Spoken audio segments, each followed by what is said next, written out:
Yo, everybody. Welcome to Off Panel, a weekly interview podcast about all things comics, brought to you by Sketch.com. I'm your host, David Harper, and this week's guest is the writer of the upcoming biography of Stan Lee, True Believer, The Rise and Fall of Stan Lee. It's Abraham Riesman. Thanks for coming on, Abraham. Oh my goodness, I was looking forward to this all week, so I'm very much excited to do it. Oh, you might regret that. You might regret that. We'll find out, I suppose. Well, we're going to get into a whole lot of depth about the experience of making this book and Stan Lee as a character, but we need to start with the question that America is really wondering about right now. It's quite simple. Okay. Why do you hate Stan Lee?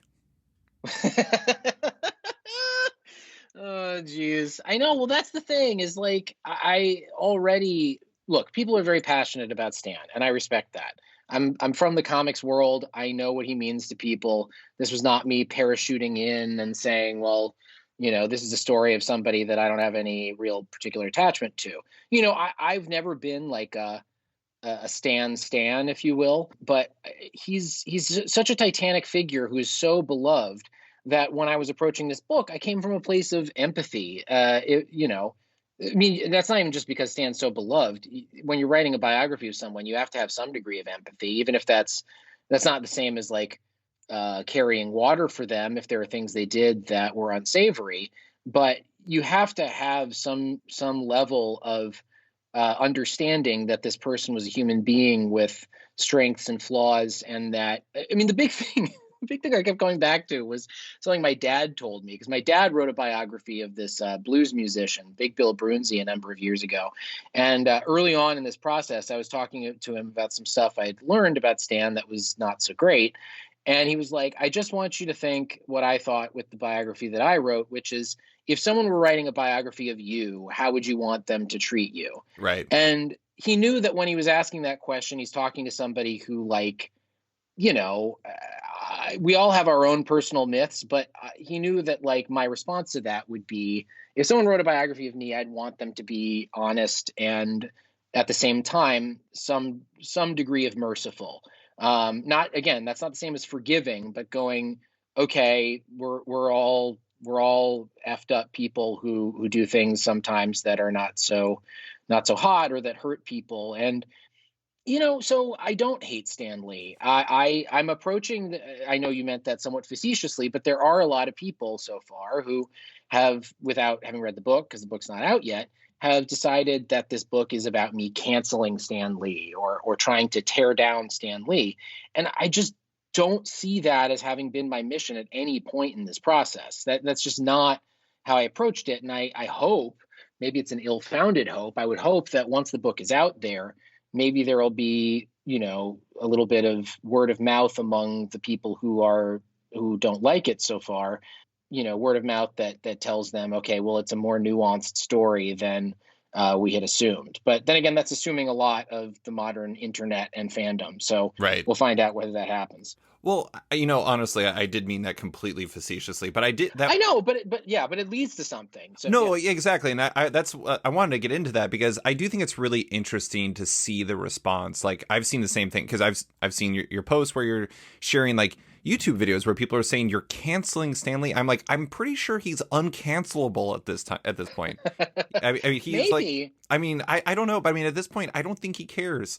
And the thing is like, you see people just getting upset about this stuff. And it is really interesting. We talked about this very briefly before we started recording, but there's like this inseparability between Stan Lee and Marvel's characters, even in the 60s, where it's like, it's irrelevant who came first, whose ideas were what. It's that people connect the two at this level. And then beyond that, you have fandom, which is people define themselves by the things that they love at this point. It's like, I'm not a Marvel fan. I'm not a comics fan. I'm a Marvel fan, or I'm a DC fan. Mm-hmm. And so you're ride or die, no matter what the story is behind it. And when Stan Lee is so inseparable from the idea of Marvel, it's like, you're not just attacking Stan Lee, you're attacking them. Exactly. Oh yeah. Well, and when you're offering critique of somebody who is synonymous with the brand, yes, there is that phenomenon. But what's interesting in addition here is, the one successful character that we can give total credit for creation to Stan Lee is Stan Lee. I mean, the character of Stan Lee was something that he built out of nothing, and that has become world famous as a character. That's not just me saying like, oh, he built the character of Stan Lee insofar as he created this false face for himself. You can argue about that, but I'm saying in a very literal sense, Stan Lee is a character in the Marvel universe. Whether he's appearing under the guise of cameos in the movies or going all the way back to the earliest. I mean, you read the early Fantastic Fours, and like, there's an issue where Stan and Jack Kirby pop up as characters. And it's really early on. I'm drawing a blank on exactly the number. I'm bad with numbers, but very early on, you're already having Stan appearing as a character in his own work. And so when you're critiquing, or at least just sort of shedding light on somebody who is a character in the universe you love so much, people are going to have a response. And again, I get that, and I respect that. It's a character that has really changed a lot of people's lives. And then, yeah, you're right. On top of that, there's the fact that just we're defined by the brands we love now, and the Marvel brand is built on Stan Lee and his myth, and not just his myth, but on his ability to sell Marvel and to craft the Marvel interconnected universe. And there's a lot that he did, and that's essential to what people love. And so, yeah, people are going to be sensitive about that. And I just hope that maybe they'll have a little bit of mercy and empathy for me as well, and kind of check out what's actually going on. Yeah. Yeah. I am, beyond like the YouTube of it all. How I granted that this buildup has been considerably longer than you originally imagined. Because when was this supposed to first come out? June? It was supposed to come. It was September. September. But yeah, no, it was supposed to come out in September 29th, and then COVID-related publishing problems led to it getting delayed about 5.5 months. Which it's funny. It ended up being something of a blessing in disguise, because now there's a fair amount of. Basically, Trump is no longer a factor in the same way as it used to be. The week that it was supposed to come out was the week that Trump got COVID. God. So I would have been completely buried. Nobody would have been paying attention to this book at all. So, from a very crass standpoint of just wanting people to pay attention to this work, it coming out now is a lot better of a fit. But yeah, it is weird, because I feel like I've been promoting this thing. It's Guns N' Roses with Chinese democracy. It's just like, it'll come out eventually, but like, we're going to spend a decade and a half talking about how it's just around the corner. So, hopefully it will actually come out on the intended date a few days from now, and then we can all move on with our lives. I'm trying to see when you actually first emailed me. February. Oh, a year February ago. of 2020. Yeah. It was a year ago. It was a year ago and a year and a week ago. So let's dig into the book. I'm gonna get the boring stuff out of the way before we dive into the really fun stuff. But the book again is True Believer: The Rise and Fall of Stan Lee. It's your first book, and it finds you telling the tale of Stan Lee's life from before he was born all the way to his death.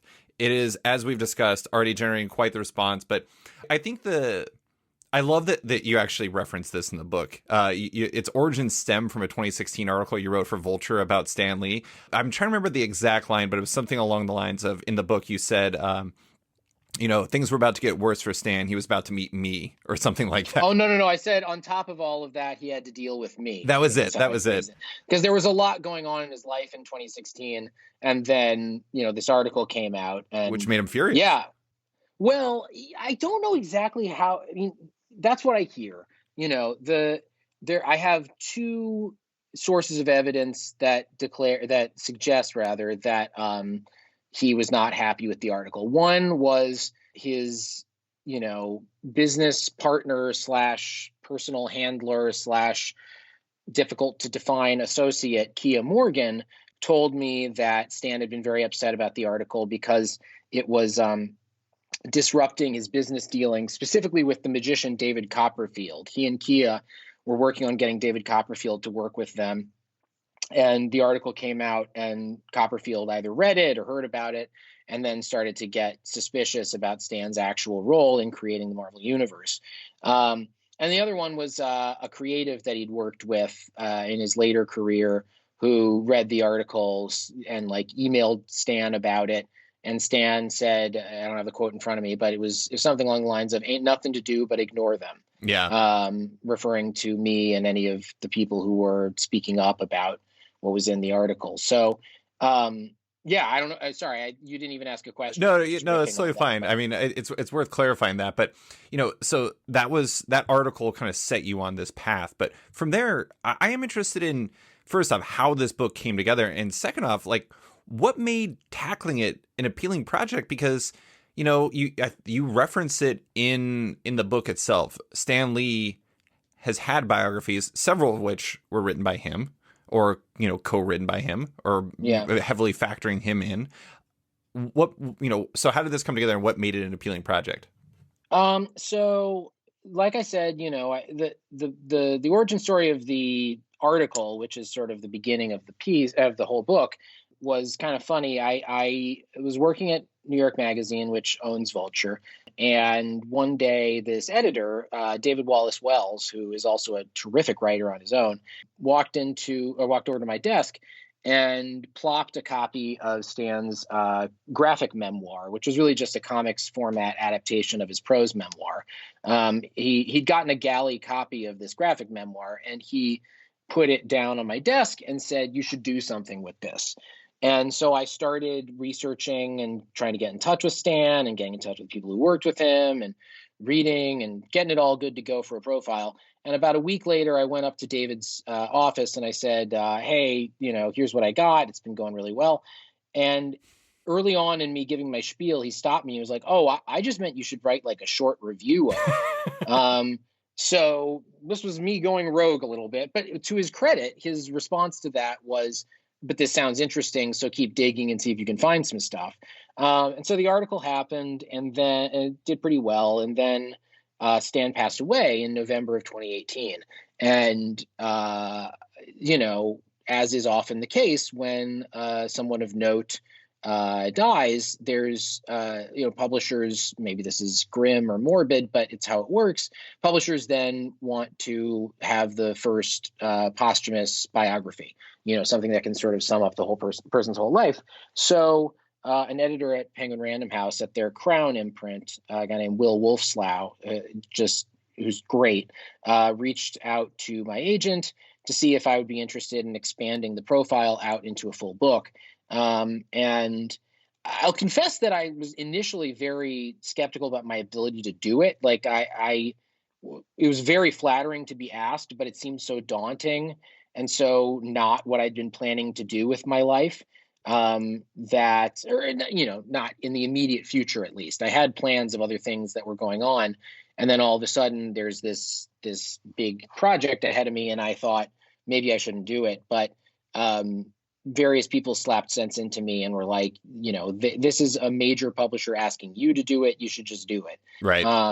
And which was exactly the right answer. So yeah, I took the assignment, and that's sort of the beginning of it. The rest of it was, I left my full-time job at New York Magazine so I could work on the book.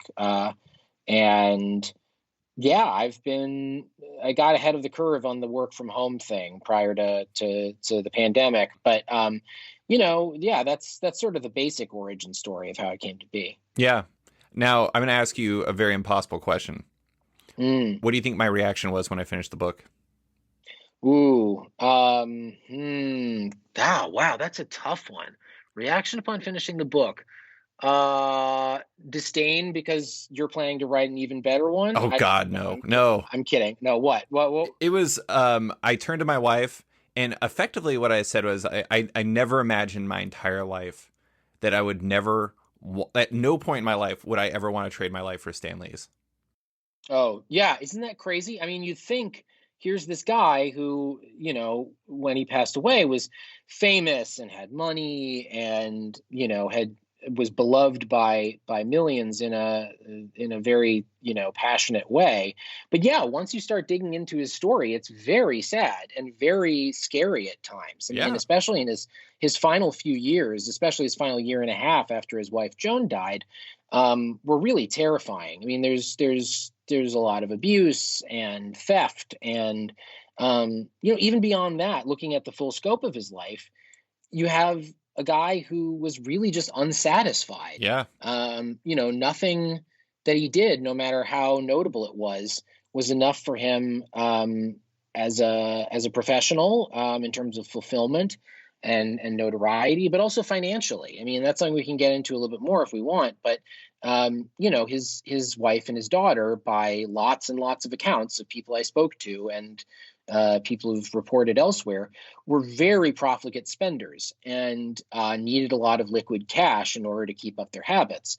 And that really played into Stan's endless lack of satisfaction. He never rested on his laurels. Now, part of that may well have been that he just loved the game and didn't want to retire. But by the accounts of a number of people that knew him very well, there were part of it was that he really enjoyed, interacting with people and thought it was exciting to go to conventions. But there was a time past which he really did not want to keep doing this stuff, but he needed to do it for the money, or he needed to do it just because he was trying to get the next project going. Mm-hmm. And the next project for him was always supposed to be something that wasn't comic books. Right. The next project was always supposed to be, I'm going to have that big multi-bajillion dollar movie, or I'm going to write that great novel, and then maybe it'll be enough. And that just, the sense I get was, to the very end, or at least close to the very end, he was not somebody who really felt super comfortable with the lot that he'd drawn in life, which, again, like you say, is very surprising. But I think that is accurate. Yeah. I mean, we mentioned this, or we discussed this before we started recording, but people have been really focusing on the Marvel parts, which is understandable. I mean, to the wider world, Stan Lee is Marvel, and so those parts are the curiosities. But the thing that really got me was just like, so much of his life seemed miserable. Like he was it's really sad and like a very minor tragedy that this was a person who is obsessed with self-worth and like accomplishment and all these things like that. And the only place he ever accomplished it in was a place that he desperately wanted to escape. And then beyond that, like, then he became famous for the MCU cameos, which I would say, like, this is a person who wanted to be famous for his entire life, and he was always famous for Marvel, and he was famous for the MCU cameos, which were really, honestly, two very short windows. Like the peak of Marvel was like 10 years, and then the MCU was 10 years. And while he was still with us and everything. Yeah. And it's interesting because it's almost, I don't know. I mean, like, I just can't, when I was reading it, I couldn't even imagine being perpetually remembered for this thing that people love, that you in some ways kind of, I regret is too strong, but kind of loathe. Disdain? I mean, yeah, exactly. Yeah. I mean, like, when the stuff with the red carpet, like, I didn't know that he didn't stay for the movies sometimes for the MCU stuff. Yeah. That blew my mind. Allegedly, I mean, yeah, that's what I heard from Kia Morgan, the aforementioned Kia Morgan, and one of Stan's bodyguards, Gavin Vanover, was, he really did not like superhero movies, did not stick around after the red carpets. Part of that was eventually his sight and hearing were going, sure. So it was not really fun to go to a movie. But also it was just, they weren't really his cup of tea. I mean, when he was left to his own devices, or was trying to leave himself to his own devices and come up with things that were not for Marvel, he very, very rarely did he seem to actively want to make superhero stuff if he didn't have to. I mean, if you go to the Stan Lee archives, which exist at the University of Wyoming for reasons we could get into later if we wanted, you go and look at his materials from the 70s, and really in the 80s and 90s too, but especially in the 70s, he has all of these treatments and pitches that he worked on for movies and TV shows and books. And what's fascinating is none of them are about superheroes, and none of them are comic books. It's all stuff in other mediums, and none of it is in the superhero genre. That just was not where his passions really lay. And yeah, I think it would, the other element that you have to think about is, and this is where it gets sticky. He was frustrated with all of that, because he wanted to be something more, but also, if it is the case that Stan did not actually create the Marvel Yeah. characters, which may well be the case, we'll probably never know one way or the other firmly, but there's a very strong chance that Stan did not actually create these characters. He then has to deal with the fact that, like, in his heart of hearts, he knows that all this stuff that he's famous for, in addition to being kind of lame in his eyes, he didn't actually do. I'm not saying that's necessarily the case, because there's no smoking gun, but we have to at least consider the possibility that Stan knew he had not actually done this stuff, and therefore was famous for something that was kind of a lie. Yo, everybody, I want to take a quick second to give a shout out to my friends at Bad Idea. You may have heard of this experimental new comic book publisher. They're the crew that's debuting in select comic shops worldwide on March 3rd, 2021 with Matt Kint and Doug Braithwaite's ENIAC #1. And they're doing so a little bit differently than their peers. First, each issue is oversized and ad-free. Second, each issue comes with a bonus B-side story, giving readers a little something extra with each issue. Lastly, and this is the wild part, so listen up, they don't publish variants, trades, or digital versions of their comics, so if you want one or all of them, you better get to the Bad Idea retailer near you and be there on a Wednesday. Don't have one near you? Pre-order online or explore your options for mail order at badideacorp.com to make sure you don't miss out on ENIAC or upcoming titles from creators like Zeb Wells, David LaFuente, Marguerite Bennett, and many more. And now, back to the show. Well, and beyond that too, it even if you ignore his role in the origin, he's forever known for these comics, and he was still going to obviously he was still going for conventions up until the end. But like, I'm trying to remember what point it was when this came up. I think it was like either late 70s or 80s, and it was during the Claremont run. And I think he was trying to pitch like an X-Men show or X-Men movie or something like that. No, it was later than that. It was I'm trying to blank on exactly when it was. I believe it was the early 90s, I want to say. I can look that up later. But sure. It was after Claremont had been pretty firmly established. And you know where I'm going with this though, right? Like the Colossus part? Oh, yeah. Oh, that. Oh, I'm sorry. I thought you were talking about the movie pitch. I should have interrupted you. No. It's totally fine. I was just like, somebody mentioned to him like Colossus, and he was just like, he was like, there's a Russian on the X-Men. And yeah, he didn't even know they had any Russian superheroes, much less one of the stars of the X-Men. This was late 70s, I believe, when the Claremont run really was like the most interesting thing Marvel was doing. And Stan was ostensibly the publisher of Marvel Comics. And he does this interview where somebody asks him about Russian superheroes, and he said, I didn't know we had any Russian superheroes. Yeah. He was spending all of his time either on his own projects or trying to get Marvel translated into film and television, and was not paying attention to the comics at all. Because you go into the archives or talk to people who knew him, and over again, you will find quotes, even stuff that's like in recordings. That's not just somebody characterizing it this way, where he says, I never read comics, or I don't understand people who read lots of comics. It just was not a medium that meant much to him. Right. And the superhero stuff as a genre always was kind of means to an end. Mm-hmm. It was just not what he dreamed of himself doing. Yeah, he was a trend jumper who defined a trend and then had to live with it for the rest of his life. Yeah, that's a great way of putting it. I should have used that. Yes. Well, let's talk about the research process, because it obviously, it takes a lot to put together the entire story of somebody's life. I know you had, assistants. I don't know if that's a fair term for that, but that you worked with. There's a lot to comb through. I do want to start, though. You mentioned this. I was wondering that throughout the book. Why University of Wyoming for his archives? So basically, from what I can glean, the University of Wyoming has this thing called the American Heritage Center, which is a collection of archives for American cultural figures.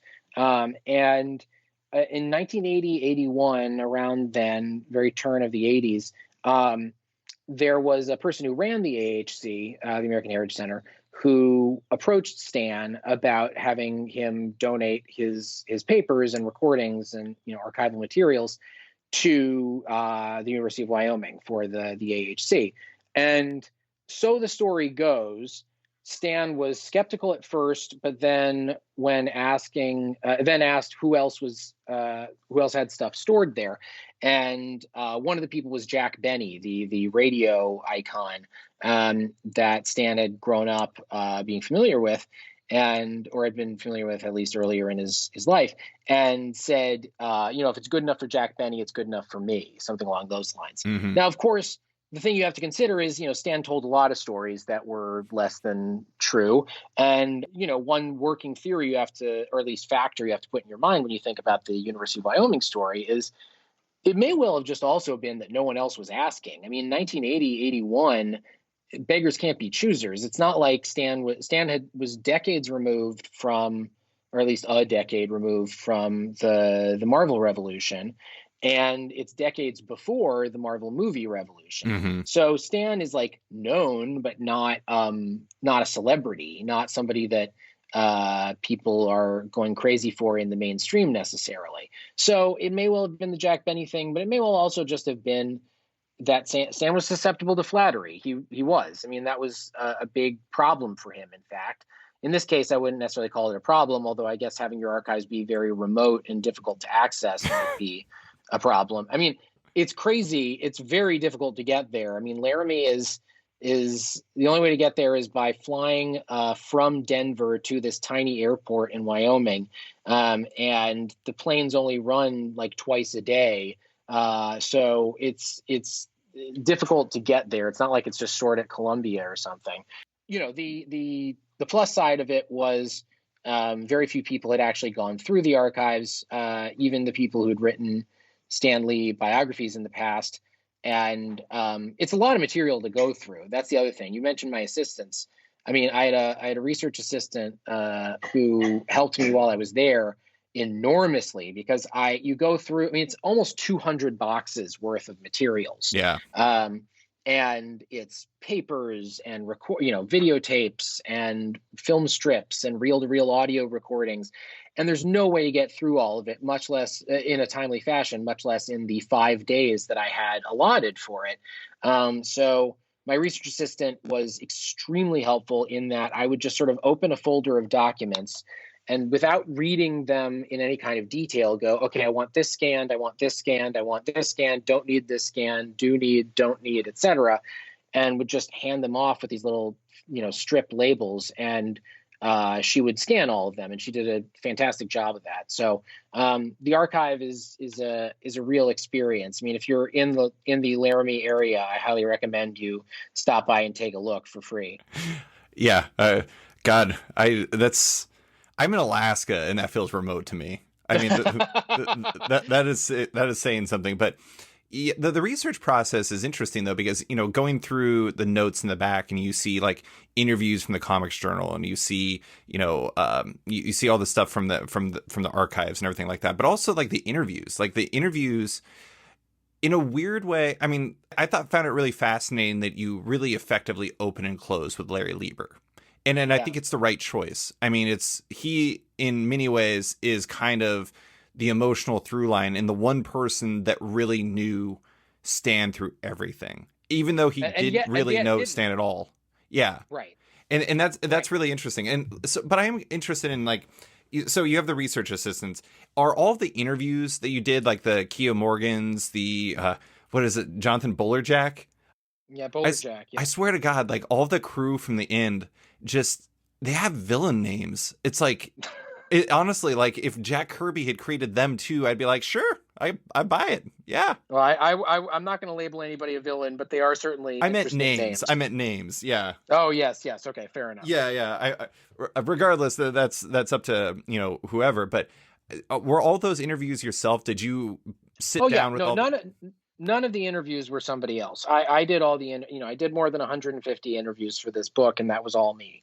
That you don't hand off to somebody. But the research assistants, the main thing they helped me with was transcription, because transcribing interviews takes forever. And if I'm, the volume of interviews I was doing, it just didn't make sense for me to be doing all the transcripts as well. It's just because I couldn't do everything in that amount of time. So I was very lucky that I had a generous advance from Penguin Random House, and so I had some cash to spare to pay for that. I figured that was like, if there's one thing I get help on, I want it to be transcribing. Anybody Yes. who's a journalist will tell you that that's easily the most irritating part of the process, and the most time consuming, really. So, and then there were other assorted things, uh, indexing things, etc. But when it came to the substantive sort of doing interviews, reading, source materials, that was me. Just there's no real way around that. Hmm. Which character from his life did you find the most fascinating during the process? Like out of the ones you had to interview? Um, Probably Larry. I mean, Larry Lieber, Stan's brother, who's now, I believe, 89, Yes. something like that. He's 9 years younger than Stan. He he is a really interesting guy, and I'm very grateful to him that he was so generous with his time. He spoke to me. We had, well, initially we had a conversation that he wouldn't let me record, but was really fascinating, where he just told his life story. I got his phone number from somebody, and I just cold called him a couple of weeks or a few weeks after Stan had died, and he talked to me right away. It was just a short phone conversation. He said, "Look, come meet me. We'll get lunch and we can talk, and we'll see how we want to move from there." So we met up at this diner near where he lives on the Upper East Side of Manhattan, and had this, like, I can't remember exactly how long it was, maybe 2 hours, 3 hours long conversation, where he just told me his life story in surprising detail, and it was heartbreaking. Yeah. I mean, here's this guy who, and this wasn't even the Stan stuff. Stan popped up a little here and there in the story, but it was just talking about his career and his personal life. And I'm duty bound to not tell you any of the details, but I can tell you that, I mean, he cried, and it was, there were some really wrenching parts of it. And I said, can I record this? He said, absolutely not, because he wants to write his own memoir, and he didn't want me to do that first. So that stuff is kind of, alas, not lost to time. But then after that, we got along well enough with that afterward he said, "Okay, come by my apartment and we'll talk about Stan." So I went to his apartment, his studio apartment on the Upper East Side that he's lived in since 1968. It's the size of a shoebox, and we talked for about 4 hours, and about Stan and about his relationship with Stan. And then we had another conversation a few months later to follow up. It was about an hour and a half, and it was all fascinating. I mean, I was just utterly gripped by what he had to say, about himself and about his relationship with Stan and about the industry. Because he's somebody who really, similarly to Stan, does not care about comics. Like, he's somebody who really regrets that he spent his life in comics and wishes he had been, again, similar to Stan, been a serious artist or author. Serious in his words, not that comics are Sure. not serious, but that's the way he characterizes it. And that's not uncommon among guys in the comics industry of that generation, because Yeah. the comics industry didn't exist when they were growing up, the comic book industry at least. So very few of these people went, "Oh, this is a brilliant new medium and I just want to have everything to do with it." For most of them, it was a job or a stepping stone to something else. Not everybody is Will Eisner going like, "I'm going to embrace this and try to transform it." So anyway, to answer your question, Larry was extremely generous with his time and kept saying the magic words that every journalist or historian wants to hear, which is, "I've never told anyone this before." Um, no, I'm serious. There were just a No, I lot of agree. moments where he said something along those lines, and it was always something really fascinating and revealing. And he's an interesting and in some ways very tragic guy, at least in the way he characterizes himself. He really speaks about his life in this lachrymose and regretful way, which is hard to hear on some level, but I think it was all very illuminating for Stan's story. Yeah, I mean, it really, that was one of the things that I didn't know about, was that effectively he had no, Stan and Larry had very little relationship, which is honestly like the thing about Larry's features in the book that surprised me was that towards the end, Stan called him and was like, "You're the only person I can trust," effectively. That was an amazing, weird moment to hear in that interview because Larry can't account for it either. Because since they didn't really have much of a relationship, he didn't really know what was going on in Stan's life at the time. And like, if you're whatever he was at that point, 86, 87, you have a brother who you've never really had a relationship with that was healthy or close. And one day in his twilight months, he calls you up terrified and says, "You're the only one I can trust because my life is falling apart and everybody's out to get me." Mm-hmm. I mean, what do you do with that? It Right. was a weird, hard moment for Larry because even if he wanted to help his brother, what wherewithal does he have? He's Larry lives in this small apartment making very little money, half across the continent, Mm-hmm. and because Stan was in Los Angeles by that point. So yeah, I remember Larry telling me that little anecdote and just getting chills down my spine. I can't imagine what it's like to get a call like that from one's flesh and blood. Mm-hmm. Well, the thing that I think stands out about that is just like, I imagine Stan to a certain degree was like, Larry is the only person I know that cares about me to a degree and doesn't want anything from me. And Yeah, that, he never wanted. Yeah, I was just going to say that, like, most of his relationships were transactional by nature. And, well, not transactional, but, one way transactional to a certain degree. And it's, Larry was an anomaly in that situation. So I see why it happened. But at the same time, when I came across that, I was just like, wow. yeah, yeah. Me too, man. That was exactly my response.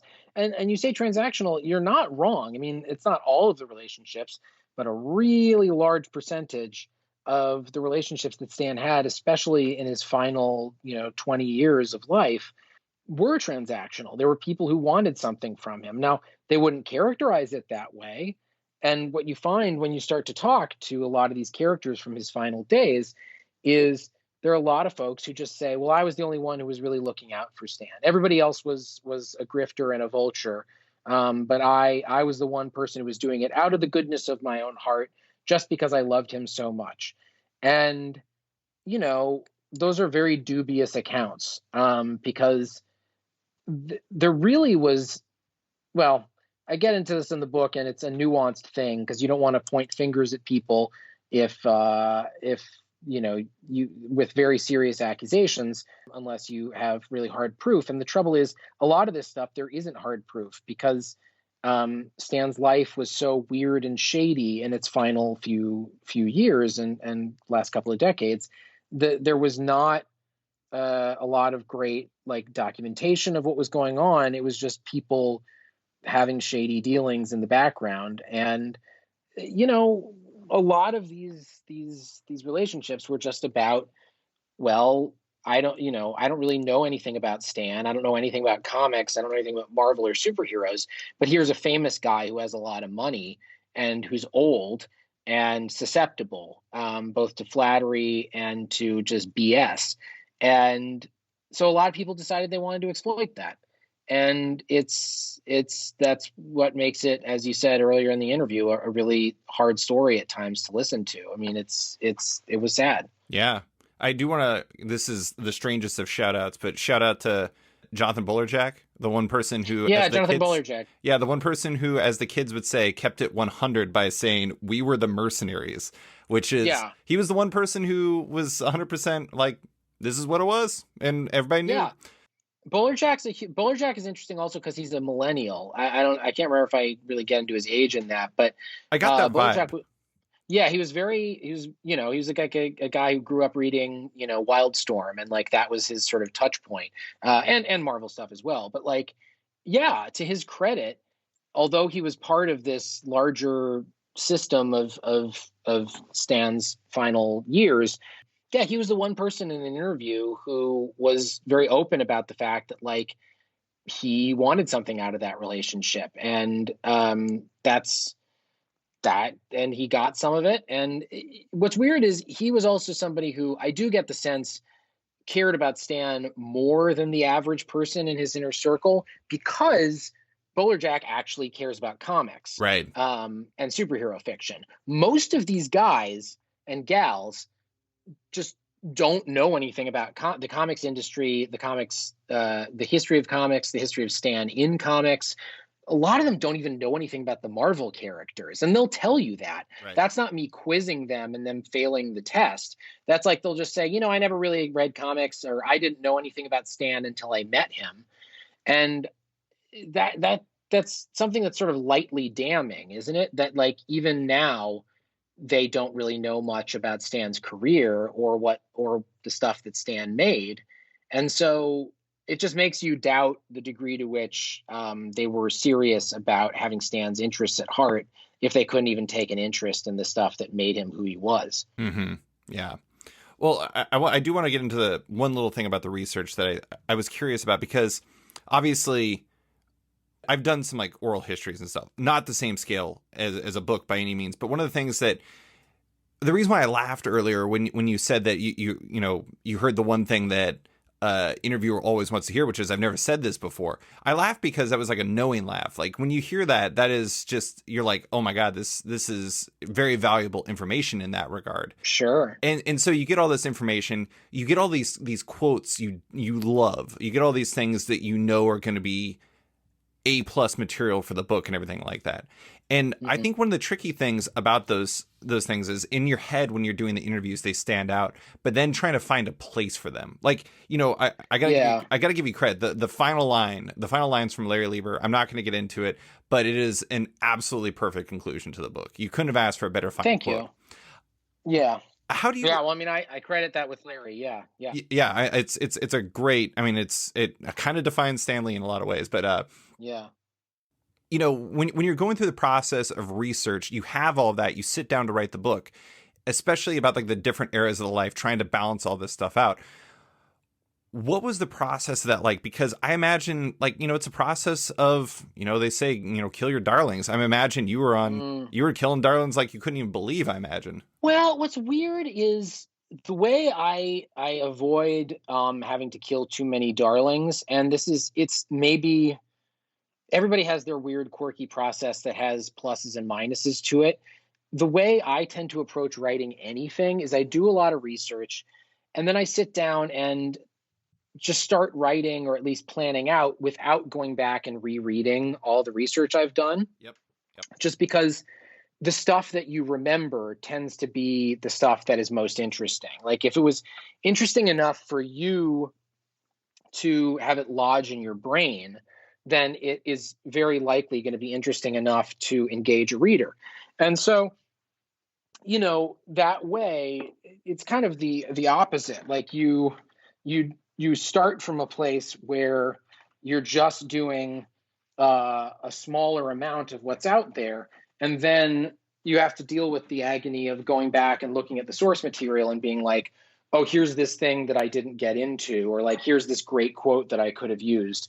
But as long as it's not something that like factually contradicts what you wrote, you have to have a little bit of faith in yourself that you chose well initially, because once you start going down the rabbit hole of like, oh, well, I should have included this, I should have included this, and it's for reasons that are just aesthetic or just like reinforcing an argument rather than, making it in a way that, making something an argument that you hadn't made already. The more you can sit back and go, what was interesting to me? Let's start from that and then build on that. The better off you are. I'm not sounding super articulate here. I know what you're saying. It's really hard. Yeah. You know what I'm saying? But it's hard to articulate how the writing process works. I mean, I'm not even sure I have a process. I just sort of go into a fugue state and I'm writing and then I'm done. And, for me, the harder part is the research. Yeah. I have ADD or ADHD, whatever we're supposed to call it. And so reading text has always been pretty unfun for me. Obviously, I do it a lot, but I'm not as into, losing myself in a prose book as a lot of people are who are in my profession. Now, that's one of the reasons why I got so into comics as a kid, was because it was literature I could engage with in a way that it's a different kind of reading. I mean, it literally your eye is moving in different ways and you're processing information in a different way. And that was one that I could just do with ADHD brain a lot easier. But, for a book, you have to read a lot of prose in order to get to the place where you have enough information. And that was the biggest challenge, was just on a given day getting up and going like, okay, I'm going to force myself to read hundreds of documents from the archives today, or I'm going to read this memoir from a comics creator or whatever. That was the bigger challenge. Once I sat down to write, it was actually not as hard a process as you might think. Well, I guess it's less about like the specifics and it's more about the eras, because I imagine I imagine most every other interview you've done to a certain degree has really focused on the Marvel aspect of it, because that's what people care about. And Yeah. it's interesting because it's like, especially for a character like Stan, like I remember, okay, I say this knowing the value of it now, but early on in the book, like there's a part of me that was kind of like, I'm kind of excited to get to the Marvel stuff because like that's the stuff I really know him for. But then once you actually go through his whole life, you really start to understand Stan the person a little bit better. And it's, everyone is a product of all the experiences they have in their life, and his Sure. his youth defined him in many ways. And I don't know. I mean, it is interesting because you always have to wait out those things. It's like you don't want to just make it a Marvel book because that would be a bad biography. That would be unfair Right. to the story you're telling. And that material has already been covered a lot. I mean, that's the other thing. It's like, if I'm trying to contribute something to the sum total of human knowledge, talking at length, having a book that's just about, okay, what happened from 1961 to 1971 at Marvel Comics, that just doesn't add much that's new, because so many people have written about that already. But when it came to his life before and after the 60s, there was so much material to mine that no one had, especially after 1971. I mean, there have been a few biographies of Stan that have dealt with his life up until 61, because they want to kind of build up to it. And then you do 61 to 71, and then you have like a chapter after that where you're like, and then some other stuff happened, who knows? Whereas for me, I just felt like the most interesting stuff was the stuff before and after the 60s, especially the stuff after the 60s. I mean, when you have this decades long period of just failure after failure after failure, you really start to get a sense of what it was like to be him, and the experiences that led to those last years being so miserable. And I'm not saying a person's defined by their failures, not at all. It's just, if you don't acknowledge that the failures are there, you don't understand the person. Absolutely. And it's just stuff that people had not bothered to really investigate. I mean, it's like, and a lot of it was just, again, sitting in plain sight. I mean, Stanley Media, for example, his first post-Marvel company, this .com bubble company that failed really spectacularly, that was something where, like, he did a million interviews for that. There were so many documents related to it in the Stanley archives. Peter Paul, his business partner from that venture, is alive and, willing to talk to people, and just nobody had bothered with it. Mm-hmm. And so therefore, when I got into it with the book, I kept smacking my head and going like, why hasn't anybody been talking about this? Yeah. That's not nobody. I mean, there are bits of it, in the, it was relatively recent news when the late Tom Spurgeon and Jordan Raphael put together their Stanley biography, Stanley and the Rise and Fall of the American Comic Book, back in, I think it came out in 2004. They dealt with some Stanley Media stuff, but like the full range of it, and then not to mention that, but the stuff that came after with his second company, POW Entertainment, which still exists as a subsidiary of this Chinese firm. That stuff was definitely not reported on. Stanley Media, there'd been some, but like POW Entertainment, again, it's stuff that was hidden in plain sight. There are all of these accusations of fraud and lying to investors and, pretending to make projects that were kind of like the producers, like just made to get the investor money without actually producing the thing.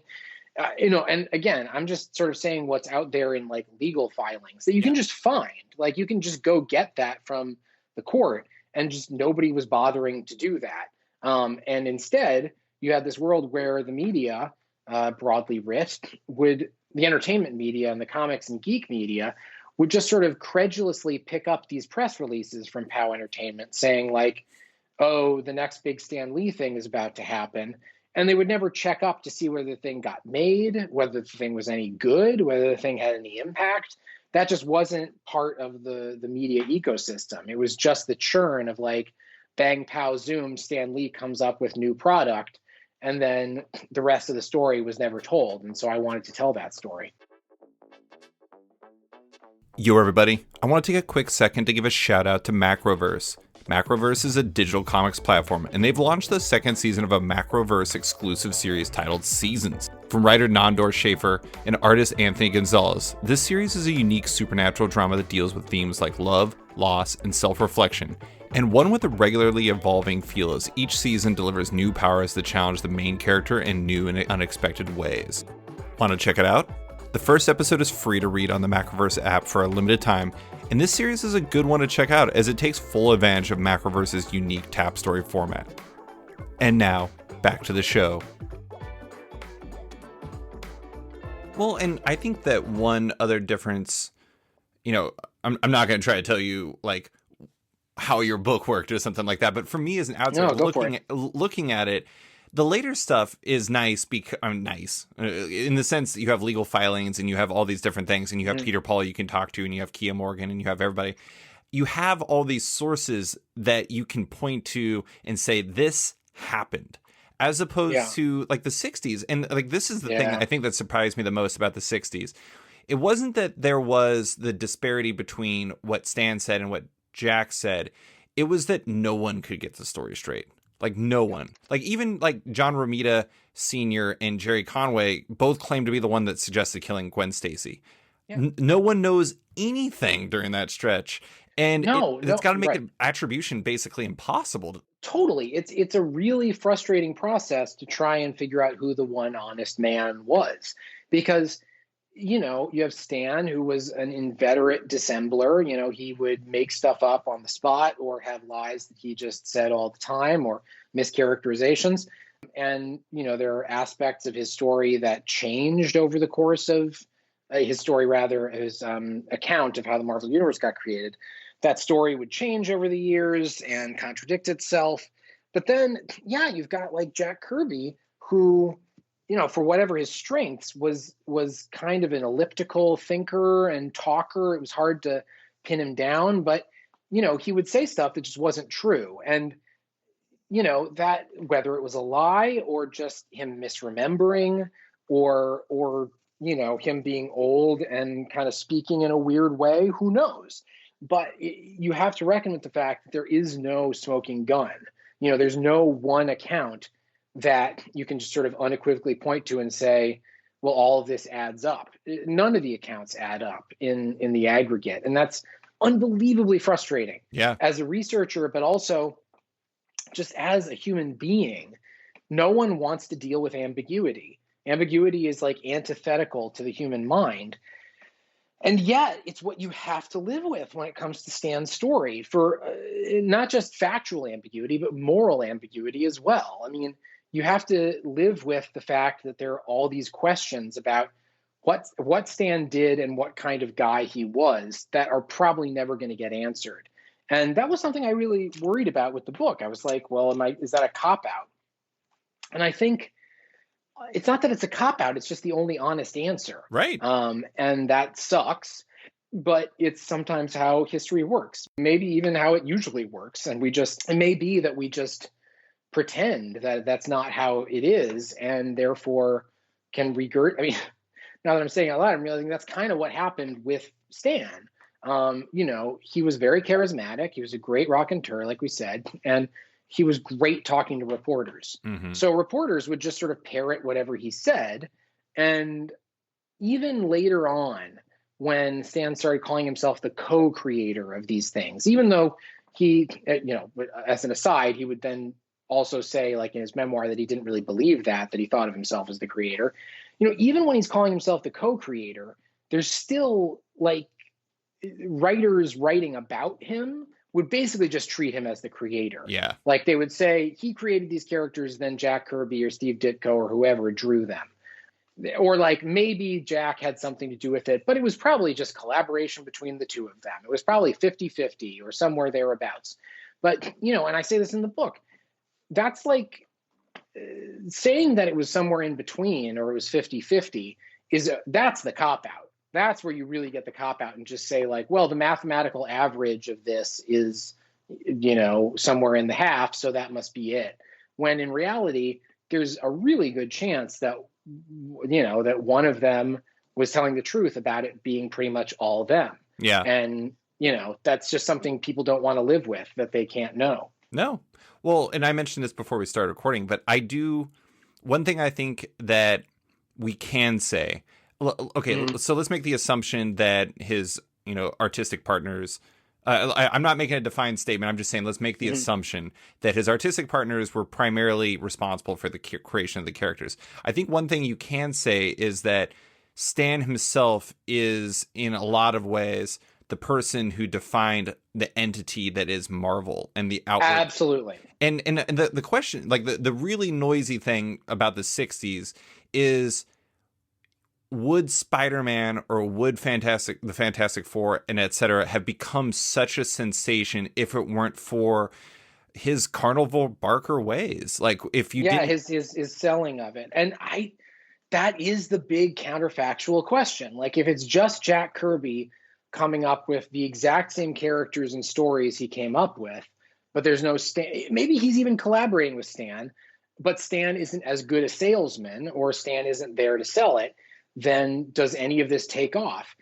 And, it's counterfactual, so you can never know the answer, but I would contend that it wouldn't have. I mean, I think his selling of it was extremely important. You can make great comics and be appreciated within the comics community, but in order to get those comics paid, get them attention outside of that world, and not only attention, but to have them be taken seriously as literature, that requires salesmanship. And Jack Lord knows Steve Ditko didn't have salesmanship, but Jack too. I mean, Jack came up with stuff and was not good at promoting it. And Stan was. And, the Marvel brand really relied on Stan's ability to sell it.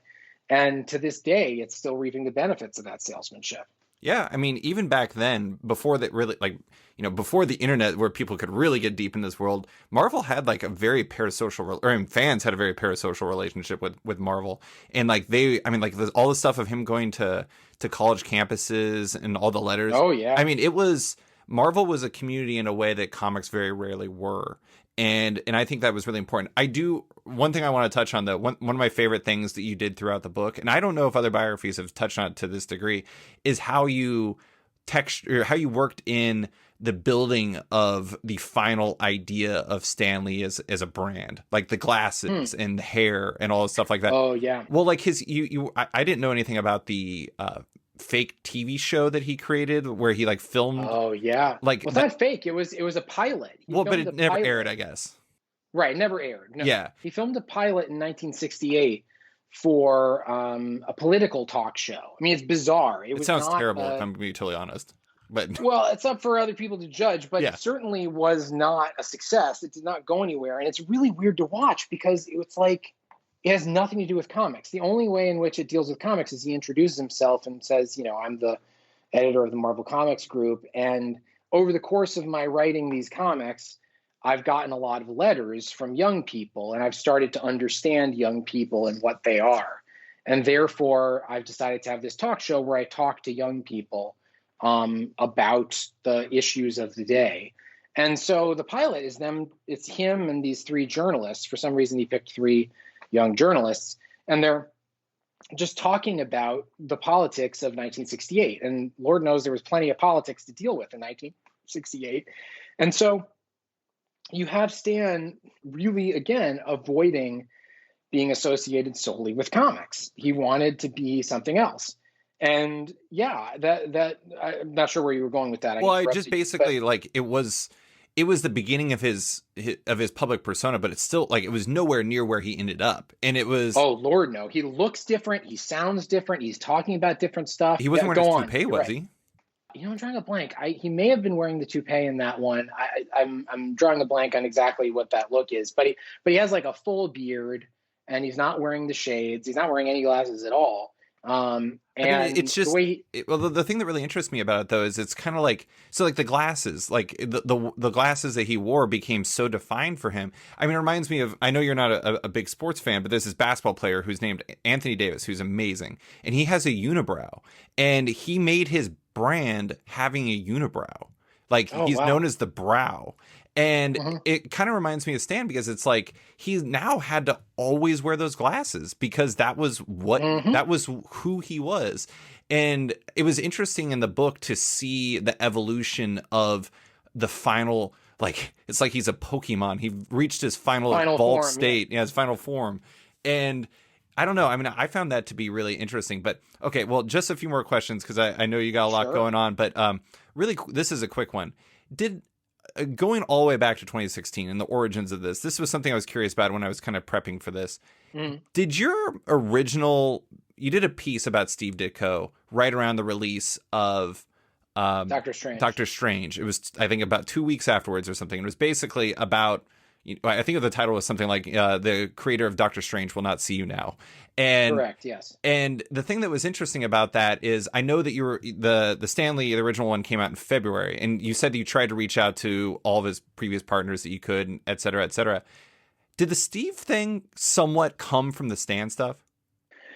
That's a great question. I'm trying to remember now. It was a while ago. I think the Ditko stuff was just that Doctor Strange was coming out, and I hadn't.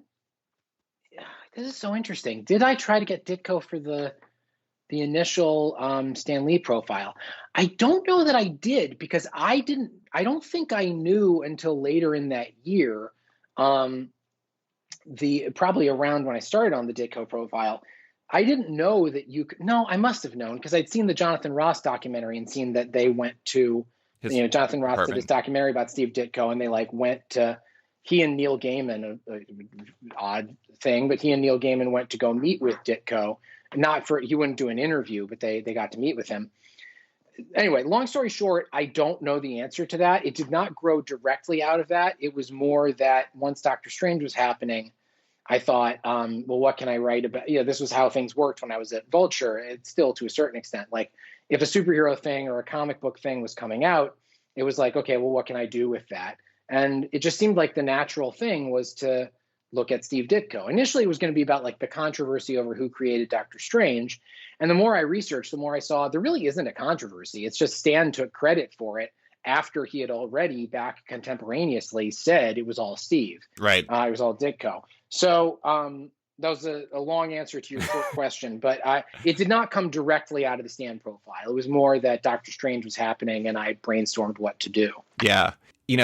Steve, the interesting thing about a lot of the biggest figures in Stan's let's say, 1980 life is that most all of them were unreliable narrators, or you had people who were just really hard to get on the record like Steve, or, and this is somebody who carried on throughout. You had JC, who frankly, JC being his daughter. JC being his daughter. Sorry, JC being his daughter. And this is not a value statement. I don't know her, but just does not seem like it'd be a very enjoyable person to talk to. Did you ever get close to speaking to JC?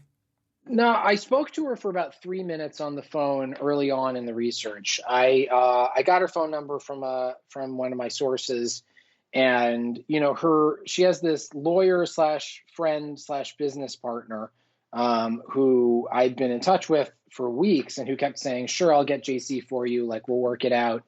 And they were weird conversations. It was all sort of like, what's in it for JC? Right. But, it still seemed like maybe it was going to happen. And he just kept saying, mañana, mañana, and it wasn't happening. So eventually I just decided, okay, I'm going to give her a call and see what happens. So, I had her number from that source, gave her a call, and she picked up, and we had this very weird 3-minute conversation where, I detail pretty much everything she said in the book, or at least, address everything that she said in the book, even if I'm not directly quoting. But it was very brief, and it ended with her hanging up on me because I mean, I can't, I hesitate to make judgments or decide exactly what is going on with her, but it was a weird end of the conversation where she thought that she didn't want to speak to me because I was writing a book. She was initially okay with talking to me because I was writing an Oh, yeah. article. Hmm. She thought I was writing an article for some reason. I don't know why. Maybe it had been, misinformation, miscommunication, whatever. But I told her, oh no, it's actually a book. And she freaked out because she has allegedly, and other people say that this is true, written this long Word document that she says is a book that's about her relationship with Stan, about her, called my father bought me a house. Sometimes she refers to it as my daddy bought me a house. Title changes, but she didn't want to speak to me because she had her own book, and so it was a very brief, not exactly friendly conversation. And after that, I didn't really try for her again. I mean, it didn't seem like there was much to be gained from it. Also, Yeah. the more I spoke to other people who had had difficult relationships with JC, and who told me she was very volatile, it just seemed like, I don't know that this is necessarily going to be the best avenue. But we did have that initial conversation, and then you get a lot of information from people around her. I mean, people had a lot to say about JC. She's a controversial figure. We can at least say that. Yeah. I do think it's pretty funny that your great gateway was, what was it, a lawyer slash, I don't know. The point is, Yeah. the end of Stan's life had a lot of hyphenates in his life, and it was a lot of very slashes, strange, whatever. Yeah, exactly. a lot of slashes. There were so many slashes in there, and I remember reading through all these characters. I'm just like, my God, like, who are these people? But okay, well, let's close with some broader stuff. I am interested in, when you went through all this, you talked to all these people. What you're a person who knows this stuff. Like, we were talking before we started recording, kind of to a certain degree, about how a lot of people who will be paying attention to this book will be paying attention for the Marvel stuff. But for you and I, the comic, the people who know a lot of comic stuff, that stuff's not necessarily surprising. What was surprising to you from this? What was the most surprising, I guess? Most surprising stuff for me, and we didn't really get to this elsewhere in the conversation, so I might as well bring it up now, was the family and Jewish aspects of the story. Mm-hmm. I'm Jewish. I think a lot about Jewish issues, Jewish history, whatever. And there just wasn't much out there about Stan's Jewishness. Now, there's a lot of people sort of claiming Stan's Jewishness because he was Jewish, ethnically, and he didn't really think of himself as Jewish, is the trouble. Mm-hmm. So he didn't really talk about it. But the more I looked, the more I dug, the more interesting stuff there was about Stan's Jewish background. And, the thing that really jumped out at me, and maybe this is interesting for other people, maybe not, but for me it was when I talked to Larry Lieber, and he told me about how their dad, Jack Lieber, who'd been born Janku Ern Lieber in Eastern Romania and then came over to the U.S., he would write these letters to Stan and Larry, but especially to Stan, in the 60s, after Stan was already kind of blowing up and was making money and getting fame. Jack would write these letters saying, you're not doing enough for the Jewish people. Right. You have this success and you're not using it to improve the lot of the Jews, or, to defend the state of Israel, or, you're not celebrating the holidays. And that just blew my mind, because Stan was so completely uninterested in being Jewish or engaging with the Jewish community or Jewish religion or anything. And so to see that his dad was not only identified as Jewish, but was so fiercely Jewish that he was deeply disappointed in his son for not being Jewish, that was surprising to me and led me to pull a lot of threads that started to explain, or at least tentatively explain, you don't want to play too much of an armchair psychologist, the way Stan turned out. A lot of it feels like he was trying to just sort of be the opposite of his father in lots of ways. And that's not just me surmising that. That's in Stan's own memoir, in Excelsior, which came out in '02, he starts chapter 1 by saying, like, my father, he says it in slightly, vaguely affectionate tones, but he basically says my father was pathetic. Mm-hmm. Like, he just says, I think the first line of that first chapter is, I always felt bad for my father. Yeah. And it's just about how, his father didn't make enough money. His father was unhappy. His father, lived in a crappy apartment with them. And it just becomes clear that, like, Stan, and he says, I vowed to never be like that. And I think that may well have extended to just kind of his personality type, where it's like, if dad is hardcore about being Jewish and is extremely difficult to deal with and very grim and dour, maybe what he was thinking was, I'll be everything to everyone, pretty much divorced from any kind of specific ethnicity. And I'm, going to be a charmer, and I'm going to be a lot of fun to be around. Mm-hmm. So, again, you don't want to do too much psychologizing, but if you even just go based on Stan's words, it seems like that's something that is reasonable to at least suspect. Yeah. I mean, that's exactly how I read it too. I mean, granted, I was reading your words, which, obviously, have that idea behind it, but at the same time, yeah. that I think that's a reasonable take from it.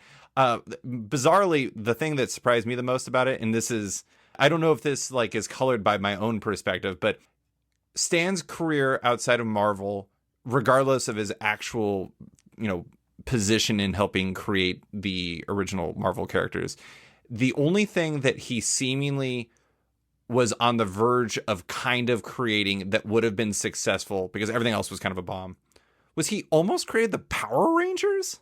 I know. Isn't that a weird story? I know. Who knows whether his take on how to do that would have been as successful as the one that, that ended up happening. But right. Yeah, according to Margaret Lesh, his colleague from Marvel Productions, this, shop that was set up in California to try and make Marvel multimedia productions. According to her, he one day just like came across this VHS tape of Super Sentai, this Japanese television show that featured all these like colorful characters fighting. And he was like, what if we took that and made a show with it, like used that footage? And Margaret was into it, and they went and pitched it, and nobody was buying. Nobody liked it. So, eventually Super Sentai gets picked up as, I don't actually know the full story of Mighty Morphin Power Rangers, but, Haim Saban and other people sort of developed that into becoming, using the Super Sentai footage and then having original footage of Americans doing American stuff and turning that into Mighty Morphin Power Rangers. So, for all I know, Stan wanted to do something, Stan's pitch for it wasn't very good, or like he would have ended up doing something that wasn't as successful. I don't know. But it is pretty striking that like he did see Super Sentai and go, what if we repurpose this footage? Which is not like the most obvious thing to think about watching a Japanese action adventure show.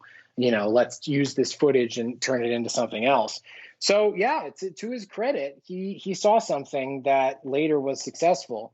And that was true of a lot of stuff in that period. I mean, he was really big on Ant-Man.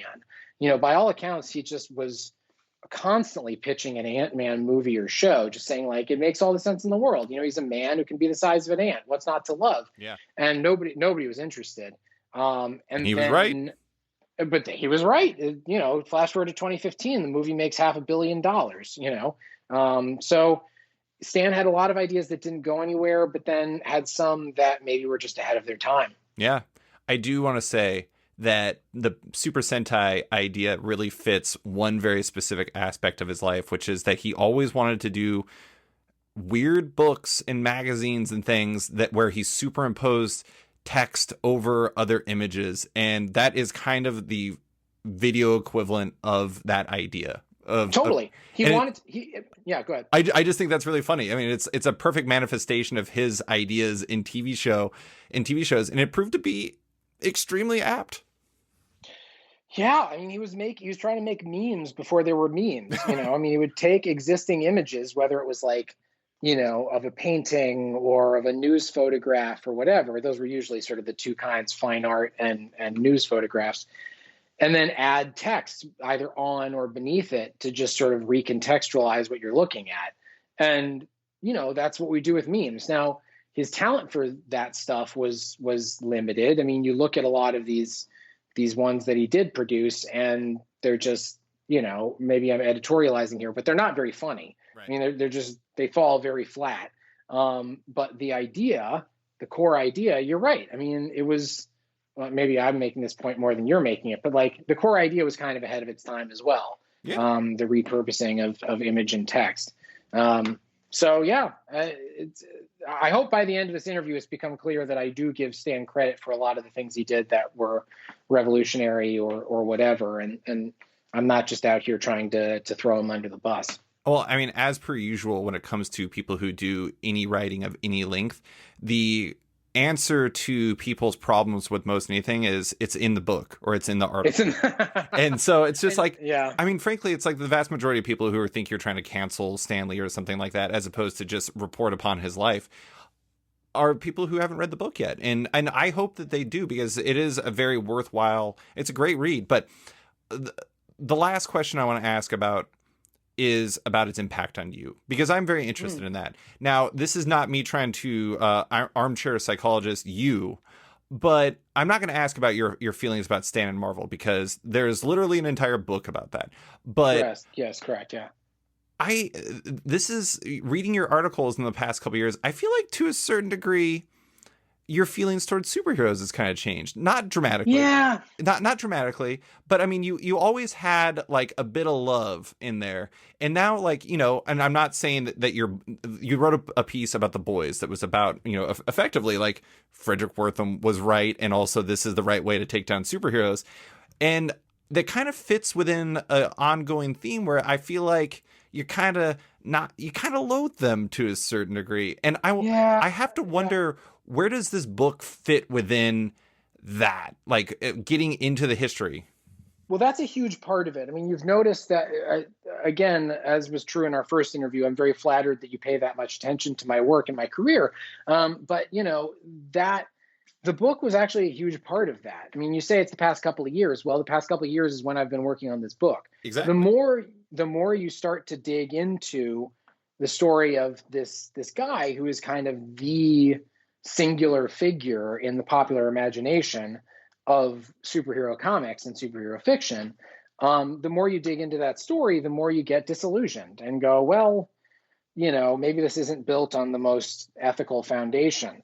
And, you know, the other factor, and this comes out of the book, but also just out of research in general, is the more you learn about how terribly treated so many of these creatives have been, and just how bad labor relations are in the comics industry, and just how exploitative it all is, it's hard to look at it the same way, because you just go, well, I may have enjoyed this Spider-Man story, but like at what cost? You know, like, was it really worth, you know, such and such person getting paid peanuts to make this thing, and then watching that thing become, you know, into the Spider-Verse or whatever?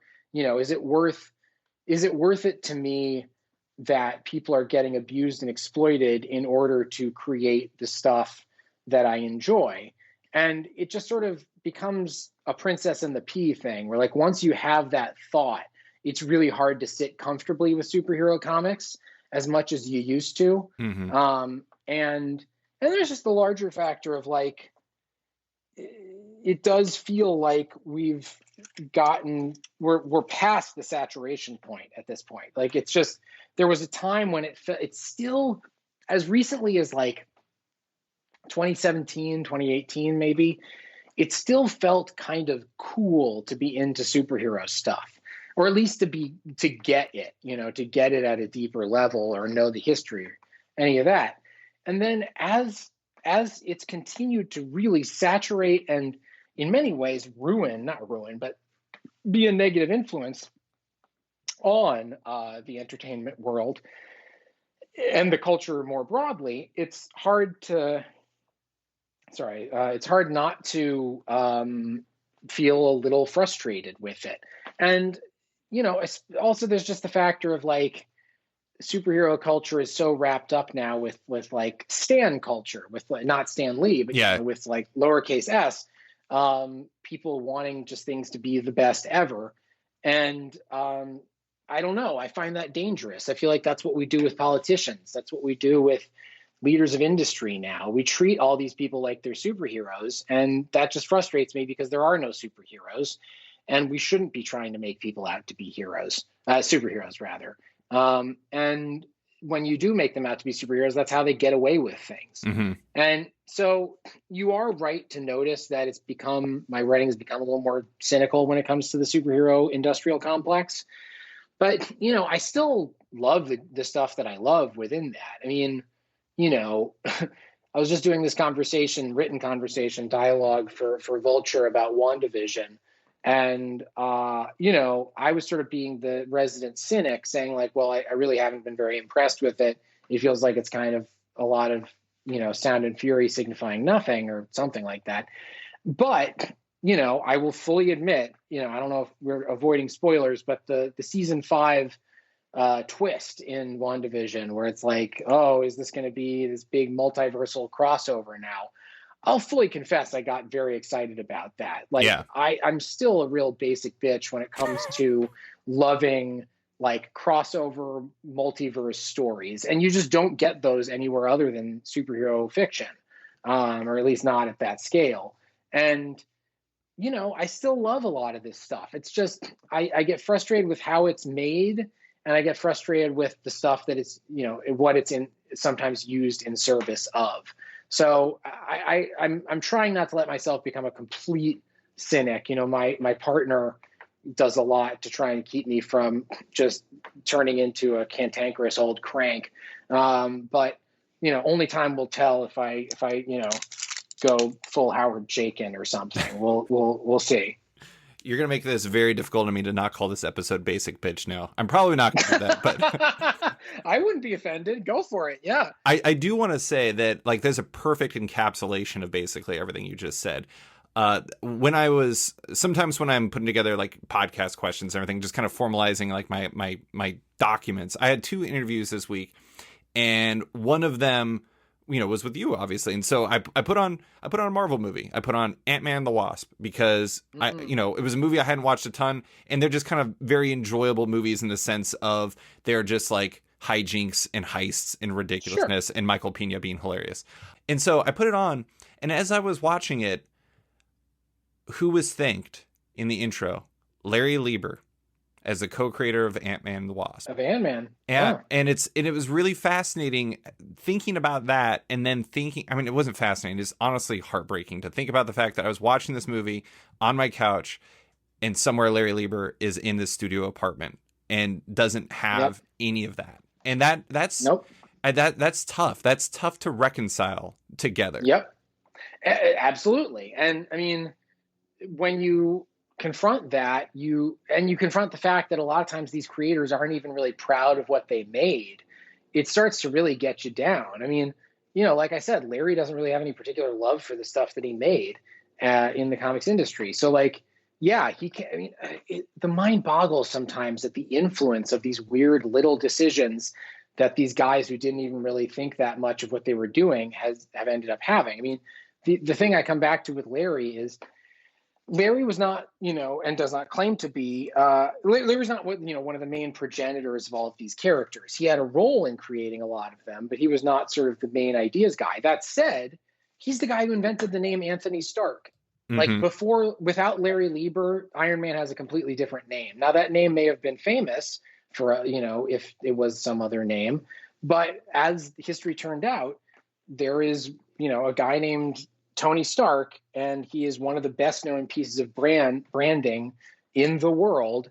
And the name Tony Stark comes from, although Larry always points out, he named him Anthony Stark. He would never have called him Tony Stark. That's later people. Why he harps on this, I don't know. But just for accuracy's sake, can you imagine coming up with a brand name as powerful in the marketplace as Tony Stark is, where like you're using him to try and describe Elon Musk and, not the other way around. Right. That's real branding. And the guy who came up with that name, which is a great name, it works so well, he just doesn't care and feels like he was exploited and hated the industry. And yeah, it does not make any money off of that stuff. Or if he does make money, it's just like, something that's tossed his way as opposed to anything he actually has ownership of. Yeah. So yeah, no, I hear where you're coming from. And it's a weird industry that has chewed up and spat out a lot of people. And it's hard not to start feeling weird about it the more you learn. Yeah. Well, I don't want to end on a complete bummer. So this is it's not super quick, but it's relatively quick. You're doing a Vince McMahon book. I am. Did you ever see yourself becoming a biographer of sorts? No, I don't even read that many biographies. It's not really my thing. But I did it once and it was very gratifying. I mean, I did it with Stan and I found it very interesting. And, I've done a lot of things that were a lot harder than doing it. I mean, it was very time consuming, don't get me wrong, but like in terms of emotional toil, it was not as difficult as a lot of even articles that I've written. It just sort of felt natural. And so, after that, after I turned in the first draft, it's like, okay, well, you have to start thinking about what you're going to do next. And in a conversation with my beloved partner, the reporter and, an artist, S.I. Rosenbaum, one of us brought up the idea of Vince McMahon. Neither of us can remember who it was, but by the end of the conversation, we were both like, yeah, that seems like somebody who's worth biographizing and, who I could get a grip on. So yeah, I hope people enjoy it. It's going to be a very different kind of biography because there is no Vince McMahon archive to go through, and Vince is still alive and, has a completely different approach to sort of private life and family and everything. And so it's going to be a different kind of biography, which I'm excited about. The subtitle or subheading of the Stan book is The Rise and Fall of Stan Lee. The one for the second book, for the Vince McMahon book, it's Ringmaster, the life and times of Vince McMahon. It's much more going to be about the well, I don't want to spoil or anything, but it's going to be a bit of a different approach, and I hope one that people respond to. No, I'm excited for it. I'm excited for people to pick up True Believer, The Rise and Fall of Stan Lee, which arrives the day after this podcast drops. It's Tuesday, February 16th, right? Tuesday, February 16th. That is the day. It's a great book. Everyone should read it. But Abraham, that is all I have for you. Thank you so much for coming on to talk about Stan Lee and everything else. Hey, thanks for having me, man. This was really great. I appreciate it. Thanks for listening to this week's episode of Off Panel with journalist and author Abraham Riesman. You can find him on Twitter at Abraham Joseph and his work in True Believer, The Rise and Fall of Stan Lee, which comes out Tuesday, February 16th. Love Off Panel and want to support it? Subscribe to the podcast on Apple Podcasts today and give the show a rating and review while you're at it, but 5 stars only. You can also support the show by backing it on Patreon. Find the show at patreon.com/offpanel. And when you back it on there, you get early access to each week's podcast as well as weekly content and more. Want even more? Subscribe to my subscription comic site Sketched at sketch.com for long-form articles, interviews, and the rest of the site's content and its members-only forum. You can find Off Panel and Sketched on social media by liking it on Facebook at /Sketched. That's SKTCHD. Follow on Twitter at SketchComic or following me at @SlicedFriedGold. Big thanks to all my existing patrons, including Bradley Roeder, Carl Choi, Megan Marsden, Brandon DePillis, Patrick Brower, Declan Shelby, Dan Garino, Josh Williamson, Adam Freeman, Ben Wild, Brian Klein Q, SB, Antonio Offen, Nick Bennett, Daniel Whitfield, Scotty Young, Susanna Polo, Jeff Weir, Reed Hinkley Barnes, Mario Tiambang, AbductedTheComic.com, Andrew Carita, Matt Mahoney, Charlie Chu, Stephen Hall, Pensacola Pop Comics, Kim Eslin, Philip Myra, Christian Shelton, Kenny Porter, Chris Pacello, Torrin Grunbeck, Fuzz Bubbles, Christopher Top, Transmitter Down, Waltz Comics and Books, Carl Mizell, Danny Ollie, Paul Slade, Sakil Wilson, Alex Dimitriopoulos, Terry Dodson, Leona Kingas, Keegan Ray, Wesley Giff, Sean Kirkham, Alistair Ross, Julio Anta, Brett A. Schmidt, Jason Goodmanson, Paul Ranwa, Vita Ayala, Tara Ferguson, Dave Slusher, WMQ Comics, Akil Kokachi, Phil White, Sean Pinello, Ken Heidelman, Philip Seavey, Al Ewing, Ryan Alcock, David Kelly, Rob Wilson IV, Nick Polito, Owen McCready, Brendan Fletcher, Gary Maloney, Jonathan Nilsson, Matthew Groom, Jason Massey, Adam Bogart, Matthew Taylor, Nick Patera, Jacob Sorelli, Ford Gilmore, David Baraldi, Nick Hull, Bjorn Basin, John Hendricks, Steve Anderson, Ian Maxwell, Cliff Chang, Benjamin Shipper, Colin McMahon, Chris Palmer, Scott McGovern, Nathan Fairbairn, Kat McKenzie, Adam Highfield, Fiona Staples, Chris Halloran, Mark Abnett, Mike Murphy, Michael Shirley, Tom Barnett, Jim Demonakos, Norbert, Nick Lowe, James Kaplan, and Mission Comic Star in San Francisco. You guys are all the best. A quick thanks to Upright T-Rex Music, who wrote and performed Off Panel's theme song just for the show. Check out their music on Spotify because it's completely delightful. Thanks for listening, and tune in next week for another episode.